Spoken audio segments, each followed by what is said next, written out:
C'est le grand jour pour Allison Mack. L'actrice américaine, ancienne star de Smallville, s'est présentée avec 2 semaines d'avance à la prison de Dublin, en Californie, États-Unis, où elle purgera une peine de 3 ans d'emprisonnement.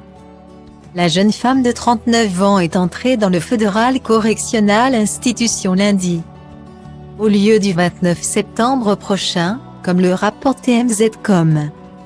Effectivement, qui avait été condamné dans l'affaire des admissions frauduleuses à l'université USCA, avait séjourné au sein du même centre pénitentiaire.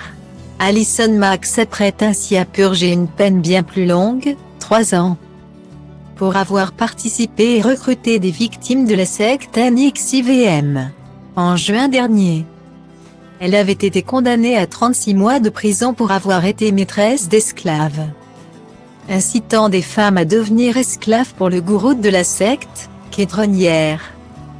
Allison Mack avait été arrêtée en sa compagnie au Mexique, en 2018. Pour sa part, le gourou a écopé de 120 années de prison ferme, à la fois sous emprise et membre important de la secte. La comédienne se retrouve coupable et victime dans cette affaire. Le juge en charge de sa peine a estimé qu'il était difficile d'établir une sentence juste et dissuasive.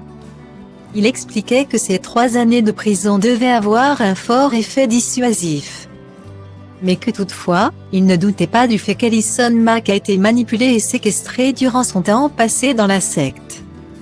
Pendant le procès, Allison Mack s'était excusée pour son rôle au sein de NXIVM, notamment après avoir écouté le témoignage d'une victime, le plus grand regret de sa vie. « Je suis pleine de remords et de culpabilité. J'ai renoncé à Ketra-Nir et à ses enseignements. Du plus profond de mon âme, je suis désolée, avait-elle assuré devant la cour. Ces derniers jours, Allison Mack avait été aperçue souriante avec un nouveau compagnon, faisant du shopping et s'offrant une dernière virée au restaurant avant la vie carcérale. Pendant les 3 années suivant sa libération, elle sera placée en liberté surveillée et devra répondre à de nombreuses obligations. Un long chemin vers la vie normale.